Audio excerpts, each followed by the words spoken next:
దేవుని పరిశుద్ధ నామానికి మహిమ ఘనత కలుగునుగాక.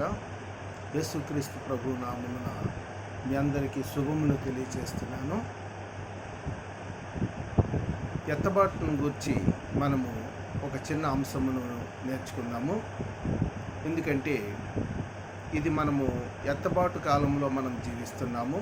మనం జీవించి యొక్క కాలంను మనం ఎరిగి ఉన్నాం కనుక ఎత్తబాటు మనం ఏ విధంగా జరగాలి అనేటువంటి దాన్ని మనము తెలుసుకొనుట మంచిగా ఉంటుందని భావిస్తున్నాను.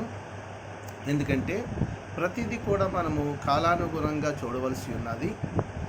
కాలము చాలా ప్రాముఖ్యమైనటువంటిది. కొద్ది సంవత్సరాల క్రితం మానవుడు ప్రయాణం యొక్క విధానం మనం చూసినట్లయితే గుర్రపు బండ్ల మీదను మరి ఎడ్ల బండ్ల మీదను తన ప్రయాణాన్ని కొనసాగించేవాడు. అయితే అది ఒక ప్రారంభ దశలో ఉన్నటువంటి ప్రగతి.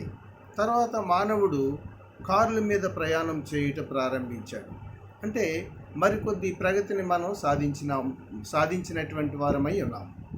చూడండి, అలాగే మనము తర్వాత కాలంలోనికి వచ్చినప్పుడు విమానంలోని గాలిలోకి ఎగిరే ప్రయాణమును మనము చేశాము. ఇది చాలా అద్భుతమైనటువంటి ప్రగతిగా మనము చూసాము. ప్రతిదీ కూడా సైన్సు కనిపెట్టినటువంటి ప్రగతిని దేవుడు తన యొక్క ఆత్మీయ ప్రగతిని కూడా దేవుడు ప్రవేశపెడుతూనే వచ్చాడనమాట. ఎందుకంటే అలాగే ఆత్మీయ మనస్సు మరియు గ్రహింపు కలిగిన వ్యక్తి దేవుని సంఘానికి సంభవింపబో దానిని ఆయన మనకి ఇదే సాదృశ్య రూపంలో మనకి చూపిస్తూ ఉన్నాడు. ఎందుకంటే వర్తమానం ఎల్లప్పుడూ కూడా అంత్యదినములందు వస్తూ ఉంటుంది, అంత్యకాలం మందు వస్తూ ఉంటుంది. సంఘకాలములలో దాన్ని మనం చూస్తాం. ఎపేసి కాలంలోని సుర్మా, పెర్గమా, తుయతెరా, సార్దీసు, ఫిలాదెల్ఫియా, లవోదికియా అనేటువంటి గొప్ప సంఘకాలాల్లో మనం చూసాం. అయితే ఇప్పుడు మనము లవోదిక కాలంలోని 7వ సంఘకాలంలో మనం ఉన్నాం.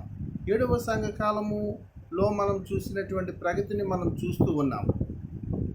తర్వాత చూడండి, మనము గుర్రబండ్ల కాలమును దాటి ఉన్నాము. అది లోదర్ గారి కాలము, అది ముగిసిపోయింది. వారు నీతీకరణం ద్వారా నీతీకరణమును వారు నమ్మారు. అంటే నీతిమంతుడు విశ్వాసం మూలంగా జీవించునని ఒక గొప్ప వర్తమానమును తీసుకుని వచ్చారు. ఆ తర్వాత రవాణా రంగంలో మరో ప్రగతి వచ్చింది. అది కారు యుగం, అది కారు కాలమై ఉన్నది. అది వెస్లీ కాలము. మెథడిస్టులు వారు ఆ యొక్క కాలంలో జీవించారు. అది మరి కొంత ముందుకు ఈ ఆత్మీయ ప్రగతిని సాధించింది. శుద్ధీకరణము, సంఘము నీతీకరణము నుండి శుద్ధీకరణం వరకు ప్రయాణమయ్యి వెళ్ళింది. తర్వాత పెంతెకోస్తు వారు వచ్చారు.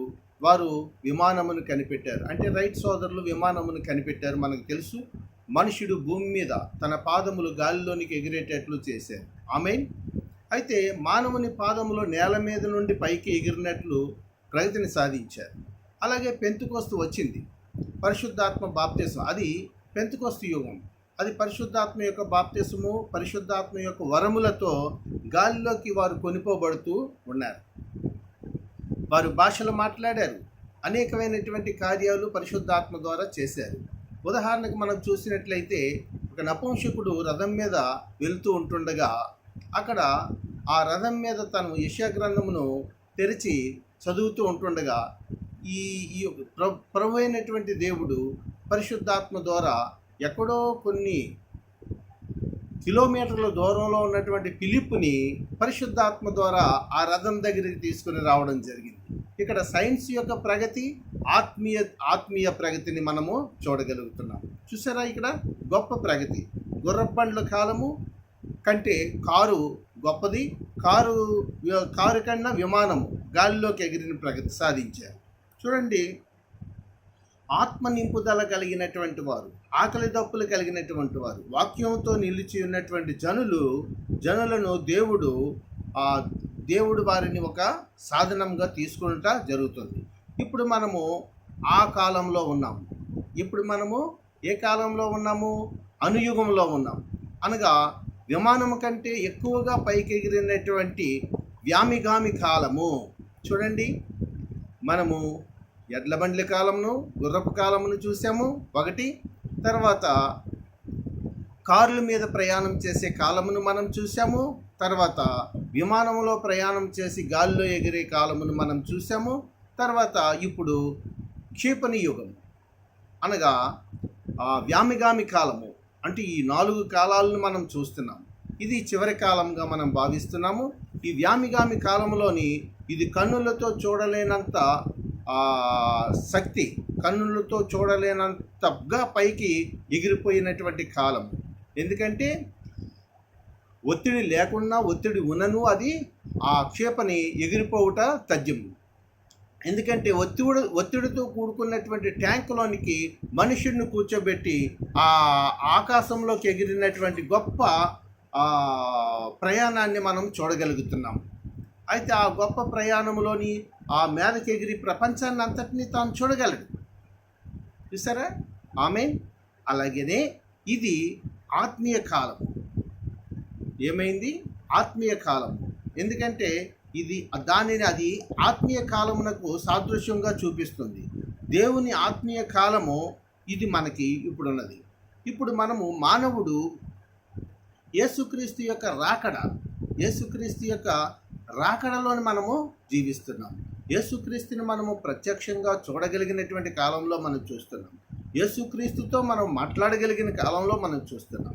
యేసుక్రీస్తుని మనం ముట్టుకొని చూడగలిగిన కాలంలో మనం చూస్తున్నాం. అంత గొప్ప కాలంలోని ఆ ప్రభు అయినటువంటి యేసుక్రీస్తుతో మనం ఏ విధంగా వెళ్తున్నాము? ఎడ్ల బండ్ల కాలము కాదు, కారు కాలము కాదు, విమాన కాలం కాదు. ఇది ఎస్ట్రోనాట్ కాలము, ఎస్ట్రోనాట్ ఏజ్. ఎస్ట్రోనాట్లోని ఆ ట్యాంకులో మానవుడిని కూర్చోబెడితే ఏ విధంగా పైకి తీసుకెళ్తుందో ఇప్పుడు కూడా ఆత్మీయుడైనటువంటి అనేకమైనటువంటి వ్యామగాములు ఇప్పుడు తయారవుతున్నారు. ఎలాగను? ప్రవక్త అయినటువంటి సహోదరుడు విలియం మ్యారియన్ బ్రెన్హామ్ గారి యొక్క వర్తమానముల ద్వారా దేవుని యొక్క గొప్ప వర్తమానమై ఉన్నది. అంత్యకాలంలో దేవుడు మనకి ఇచ్చినటువంటి గొప్ప వర్తమానమై ఉన్నది. ఈ వర్తమానమే నిన్ను కనురెప్పలో మార్పు చేసే గొప్ప వర్తమానము. ఈ వర్తమానము నిన్ను సిద్ధపరిచే వర్తమానము. ఈ వర్తమానము నీ సిద్ధిలో నూనెను నింపే వర్తమానము. ఈ వర్తమానము నీకు ఆత్మీయ ఆహారమైన వర్తమానము. ఇది గొప్ప వర్తమానము. ఈ గొప్ప వర్తమానము ప్రవక్త అయినటువంటి విలియం మ్యారియన్ బ్రెన్హామ్ గారి ద్వారా దేవుడు మనకు అనుగ్రహించి ఉన్నాడు. ఈ అనుగ్రహించినటువంటి ఈ గొప్ప వర్తమానము అనేటువంటి ఈ ట్యాంకులో మనం కూర్చుంటే ప్రభు అయిన యేసుక్రీస్తు వ్యామిగామిగా మనం తయారు కాగలము. యేసుక్రీస్తులోని మనం ఉంటేనే ఎత్తబాటు జరుగుతుంది. క్రీస్తునందు ఉన్నవాడు నూతన సృష్టి. ఏ విధంగా? క్రీస్తు అనేటువంటి ఎస్ట్రోనాట్లో నుండి, క్రీస్తు అనేటువంటి ఆ యొక్క క్షిపణిలో నుండి మనము కూర్చొని ఉంటేనే అది పైకి లేపబడుతుంది.